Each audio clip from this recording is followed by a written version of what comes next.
이제 주제 발표 마지막 순서로 경남대학교 김종덕 교수님께서 발표를 하시겠습니다. 건강한 먹을거리를 통한 우리 농업 지키기를 주제로 발표를 하실 텐데요. 경남대학교 산해학과 교수로 재직 중이신 김종덕 교수님은 현재 슬로푸드문화원 아카데미 교장과 식사랑 농사랑운동 추진위원회 위원을 맡고 계시면서 우리나라의 로컬푸드와 슬로푸드의 연구 및 전파에 선도적인 역할을 하고 계신 분입니다. 자, 여러분 김종덕 교수님을 큰 박수로 맞아주시기 바랍니다.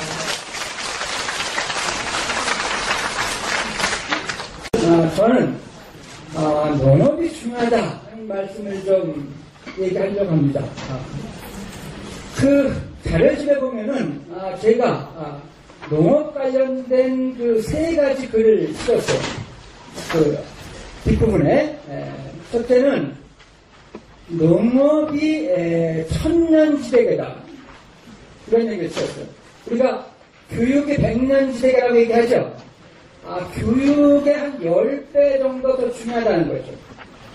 저는 뭐 10배보다 100배쯤 더 중요하다고 보는 사람입니다. 두 번째 그 글은 농업 없이 먹을 거리 없다는 것.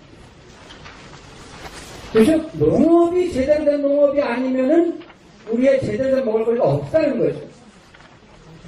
세 번째 글은 뭐냐면은 먹을 거리가 엄청 중요해서 우리가 먹을거리 님이라고 붙일 정도로 중요한데 지금 농민들 그죠? 지금 그 태풍을 맞아가지고 엄청의 시름에 빠져있고 고생하는 농민들을 사회적으로 별로 예우하지 않는다는 거죠. 그래서 농민들을 제대로 받들어 모시자, 예우하자 이런 글입니다. 박수 한번 치세요.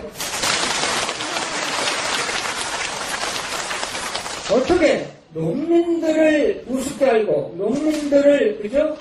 무시하고 농민들을 존중하지 않고 농민들의 앞날을 생각하지 않고 우리가 좋은 음식을 먹기를 기대합니까? 그건 잘못이죠? 네. 그래서 정말 우리가 농업을 왜 시켜야 되는지 또 어떻게 시켜야 되는지 이런 얘기를 말씀드리려고 합니다. 아까 우리 용인대 김혜영 교수님도 발표하셨습니다만은 우리나라 지금 곡물 자급률이 26%예요. 물론 사료를 빼면은 한 46%쯤 올라가요. 근데 사료를 뺄 수가 없죠. 그 사료도 다 사료로 키운 동물들 우리가 먹으니까 실제로 우리나라 그죠? 식량 자급률은 26%가 맞아요. 전 세계 어느 국가에서 도시국가를 빼고 전 세계 어느 국가에서 우리만큼 식량 자급률이 낮은 나라가 없습니까? 그럼에도 불구하고 정부도 그렇고 그 언론도 그렇고 학계도 그렇고 많은 시민들도 그렇고 농업에 관심이 없어요. 농업에 별로 관심을 가지려고 하지 않아요. 그래서 저 같은 사람이 농업 지키자 라고 얘기하면 뭐라고 얘기합니까? 아시잖아요. 소탐 대신 작은 거 탐내다가 큰 거 잃다.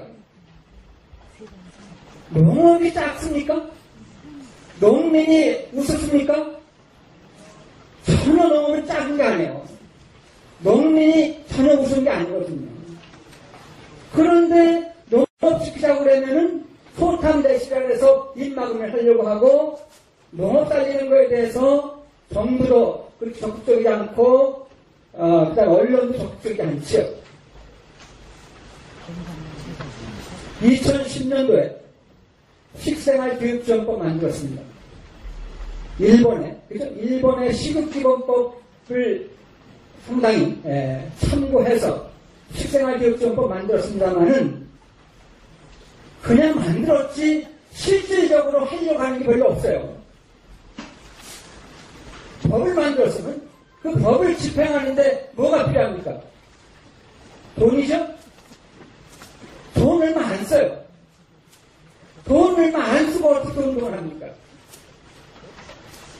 지금 그런 지경이에요. 그러니까 생색은 내려고 하죠. 그런데 실제로 하는 건 없어요. 그러는 가운데 점점 더 국민들의 건강을, 아까 우리 이 박명생 교수님 발표에서 나왔지만, 점점 망가지고 있거든요. 또, 많은 국민들도 농업에 대한 생각 별로 없어요. 그죠? 아이들 먹는 거 신경 안 써요. 공부만 잘하면 되죠. 특히 애기 엄마. 음식 교육이 중요해요? 입시 교육이 중요해요? 당연히 그러면 음식 교육이 중요하다고 얘기해요. 실제로 안 그러면서. 애들 먹는 거에 관심 별로 없어요. 애들 먹는 내용이 뭔지에 관심 없어요. 어디에 관심 있어요? 엄마의 정보를, 엄마의 정보를 아버지에 무관심 있지 않습니까? 어디 가면은 수학 문제, 어디 가면 영어 공부 잘하는 그 선생님 만날 수 있다. 이거 신경 쓰지 않습니까? 연구했어요. 연구했는데 누가 공부 잘하는가? 그죠? 그래서 연구해 보니까 가족과 더불어 아침 식사를 제대로 하고 애들.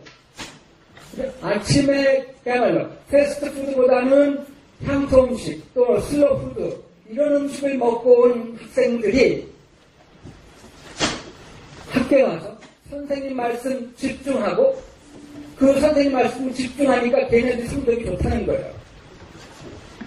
그런데 우리의 어머니들은 그런 사실도 모르고 애들 아침 챙겨주지 않고 남편 아침 잘 안 챙겨주고 그게 현실 아닙니까?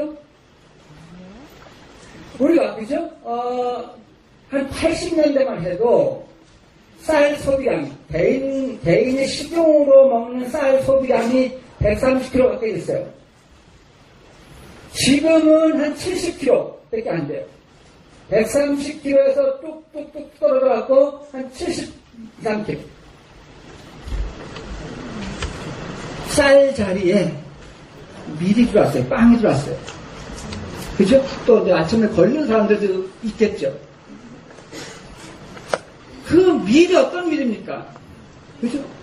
국산 밀이 1%, 나머지 98%, 9%가 수입 밀이죠. 맞죠? 네. 수입 밀이 말이죠. 여기 우리 농촌경제연구원의 이동표 원장님도 계시지만, 수입 밀이 생산 과정에서 한 7번 정도 약처리를 해요. 그 다음에 생산 끝나고 창고 보관해서 수송하고 뭐 이렇게 하는 과정에서 또 한 7번쯤 약처리해요. 도합 몇 번이죠, 그럼? 수학 때 잘하시네. 그러니까 14번 정도 약처리한 밀가루가 이거예요. 그거는 음식이 아니고 독일 수도 있어요. 그걸 식재료로 해서 만들어 음식은 음식이 아니고 독일 수 있다는 거예요. 우리의 자녀들이 그걸 먹고 있는데도 부모님들은 그게 문제가 되는지는 모르고 아까 얘기한 대로 그냥 학원 갈 시간 바쁜데 학원 가서 공부하기 바쁜데 대충 먹으라 언제 집에 왔다 가니 이런 식으로 애들을 거리의 음식으로 내몰고 있어요. 맞죠? 반성하세요. 반성하셔요. 그래서 우리가 식량 자급률이 지금 26%인 사회에 살고 있는데 우리가 수입하는 70몇 프로의 식량은 대개 이런 그림 속에서 생산되고 가공되고 유통되고 소비되죠. 생산자하고 소비자하고 멀리 떨어져 있어요. 아까 푸드 마일리지 우리 김혜영 교수님 설명하셨지만 멀리 떨어져 있어요. 그래서 생산자가 소비자를 볼 수가 없어요. 미국에서 밀 생산하는 스미스라는 사람이 한국의 창원에 사는 김종덕을 볼 수 없어요. 볼 수 없잖아요. 안 보여요. 그죠? 그러면 영어 속담에 뭐가 있습니까? Out of sight, out of mind. 안 보이면은 관심 안 갖는다는 거예요. 그죠? 그러니까 한국 소비자의 건강과 안전 이거 신경을 쓸 수가 없어요. 쓰지도 않아요. 물리적으로 쓸 수가 없어요. 그런데다가 이 세계 식량 체계에서는 생산자는 이른바 WTO부터 시작해서 식품산업 농기업에 그쪽에서 하라고 하는 대로 농사져요. 일종의 이제는 농민이 아니에요. 저 세계 식량 체계에서 농민은 농민이 아니고 조립 라인의 노동자 같은 사람이 된다는 거예요. 왜? 그들이 공급하는 종자, 그들이 공급하는 농약, 그들이 공급하는 비료, 그들이 판매하는 그 판매 조건, 그들이 제공하는 금융, 이런 거 다 받아가지고 농사 짓는 거거든요. 그러니까, 오늘날, 그죠? 오늘날 전 세계 농민들은 이제 농민들이 아니에요. 노동자죠. 조립라인 노동자예요. 그리고 그뿐만 아니라 엄청나게 농산물 생산하고 농사의 기계부터 시작해서 농기계부터 시작해서 이런 게 많이 들어가죠. 그래서 오늘날 어떤 결과를 가져왔습니까? 미국에는 농사 짓는 사람이 100명 중에 1명도 안 돼요. 일본은 100명 중에 한 2~3명 돼요. 한국은 100명 중에 한 4명 정도밖에 안 돼요. 우리가 300만 명이라고 얘기하는데 실제로 농사 짓는 사람은 지금 그렇다는 거죠.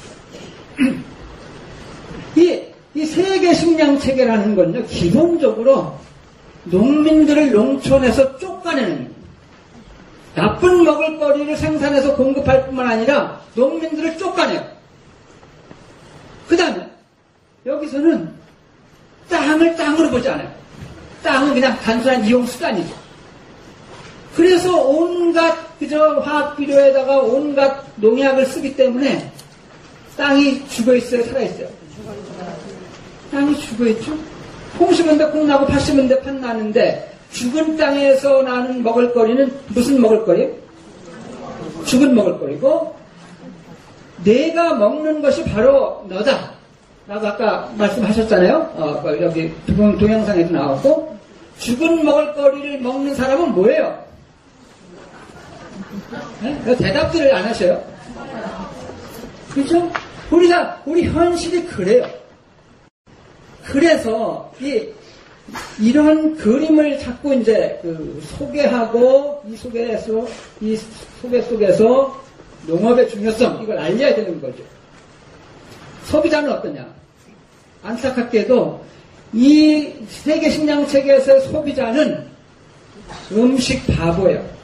음식 문맹자. 왜? 싸고 편리한 것만 찾거든요. 싸고 편리함을 최고로 알아요. 그죠? 싼 거 보면 뇌가 움직인대요. 심리학자들의 연구에 의하면. 그러니까 제대로 된 것, 온전한 것, 이런 것들은 피하고 하급점은 싸고 편리한 것, 이런 음식을 먹는다는 거예요. 그래서 자꾸 그런 음식, 이른바 글로벌 푸드로 대량 생산해서 만든, 그래서 가공해서 만든 그런 음식, 심지어는 500원짜리 햄버거, 이런 것들을 선호하고 열광을 한다는 거예요. 그렇죠? 그래서 그런 소비자들이, 그죠? 그런 소비자들이 결국은 이 세계 식량 체계를 뒷받침하고 지지하는 중요한 역할을 하죠. 그래서 저는 오늘날 대부분의 사람들을 세계 식량 체계의 나쁜 먹을거리의 공범자다. 공동 범죄자다. 나쁜 먹을거리를 공급하는 그런 범죄, 그런 화이트 칼라 범죄의 공범자 역할을 소비자들이 하고 있다는 거죠. 그러니까 소비자들이 싸고 편리한 거 자꾸 막 먹어대고 사주니까 신이 나서 생산하겠죠. 그러니까 농민들은 점점 힘들어지고, 그렇죠? 땅은 땅대로 힘들어지고, 닭은 닭이 아니고, 돼지가 돼지가 아니에요. 소가 아니고, 소가 무슨 일이지만. 소한테 동물성 사료 먹이니까 광어뿐이 나오는 거 아니에요. 소가 아니란 말이에요. 그죠? 닭을, 그죠? 닭 잠재우지 않아요. 닭 햇대에 재우지도 않고. 그죠? 그런 식으로, 이른바, 동물 복지나 이런 것들을 다 침해해가면서 닭의 생명체를 인정하지 않고 생산해서 싼 가격으로 먹는 것을 우리가 용인하고 있고 그걸 즐기고 있단 말이죠. 그러니까 소비자들이 바뀌지 않으면 또 생산자들이 이런 거에 도전하지 않으면 좋은 먹을거리를 먹을 수가 없을 뿐만 아니라 농업을 지킬 수도 없죠. 그래서 이제 소비자들이 바뀌어야 된다는 거예요. 소비자들이 이제는 음식 바보에서 음식을 중요하게 생각하고 음식을 가장 우선으로 생각하는 음식에 대해서 감사하고 배려가 들어있는 음식이야말로 진짜 음식이다 라는 생각을 가질 정도로 소비자가 바뀌어야 된다는 거죠. 그게 바로 음식 시민이에요. 그래서 소비자가 음식 바보에서 음식 시민으로 바뀌는 날 소비자들의 먹을거리가 좋아지는 것은 말할 것도 없고 소비자들이 여러분 향토 음식이건 로컬 푸드건 슬로 푸드건 이거를 찾을 거기 때문에 소비자들이 우리 농업을 지키는데 상당히 중요한 역할을 할 수 있다는 거죠. 농사랑 식사랑은 바로 거기에 초점을 맞춰야 된다는 거예요. 이제 농사랑 식사랑 운동을 통해서 소비자가 의식주라고 얘기하지 말고 식의주라고 얘기하고 농업이야말로 농민들만의 문제가 아니고 우리의 문제. 실제 농업이 죽으면 먹을거리 없으니까 우리의 문제라고 생각하고 좋은 먹을거리를 생산하는데 좋은 먹을거리를 생산해서 공급하는데 이제 소비자가 방관자가 아니고 좋은 먹을거리의 공동생산자. 아까 나쁜 먹을거리의 공범자에서 이제는 좋은 먹을거리의 공동생산자가 돼서 소비자가 나서야 되고 바로 식사랑 농사랑 운동의 앞으로의 과제는 그죠? 이 소비자들을 바꾸는 거죠. 그래서 소비자들 스스로 바뀔 수 있게끔 여건을 만든다는 거죠. 기차를 타고 그죠? 저쪽에 호남선을 타고 한번 가보셔요. 저 정읍이나 이런 데 가서 쫙 보면은 야 우리나라도 넓구나. 왜? 논으로 해서 지평선을 볼 수가 있습니다. 이게 보물이거든요. 그죠? 이게 보물이거든. 근데 소비자들이 그걸 보물을 생각 안 해요. 또 많은 사람들이 여기를 빨리 개발해서 공장 짓고 뭐 하고 이렇게 생각한다는 거죠. 소비자들이 그렇게 생각하는 한 우리의 농업은 희망이 없죠. FTA 반대로 해서 국회에 가서 데모할 때 소비자들이 또 데모하는구나. 퇴근길 막히겠네. 이렇게 생각하는 한 소비자들이 그런 식으로 생각하는 한 우리 농업에 희망은 없습니다. 제가 이제 한마디만 하고 정리할게요. 제가 그 함안에 농민을 알고 있어요. 경남 함안에. 그 농민이 그렇게 얘기해요. 자기는 자기 딸과 아들이 대학교 가기를 원하지 않는데요. 실제로 보낼 자신도 없고 또 대학 가서 배우는 것도 그렇고 그러면서 하는 얘기가 교수님은 왜 2012년 월급 받는데 왜 농민들은 90년대 중반 쌀값 받아야 됩니까? 맞아요, 틀려요. 맞아요. 90년대 중반 쌀값이나 지금이나 별 차이 없어요. 쌀이 최고 싸요. 우리나라의 품목 중에서 쌀만큼 싼 게 없단 말이에요. 또 이런 현실을 그대로 내버려 두고 무슨 뭐 농업 살리기가 어떻고 식생활 교육이 어떻고 아까 그 두 위원장님께서 앞으로 자매 결혼 맺어서 어떻고 이게 말이 안 된다는 얘기예요. 그래서 하여튼 정말 여기 정말 여러 학계 각층에서 오셨는데 오늘 이 자리가 정말 우리 농업의 소중함을 정말 인식하고 정말 그 농업을 살리는 길은 이제 농민과 도시 소비자가 하나가 돼서 함께하는 농업 속에 함께하는 그 먹을거리와 함께하는 농업 속에서 우리의 농업을 살릴 수 있다. 이런 말씀을 드리고 전 물러가겠습니다. 예, 고맙습니다.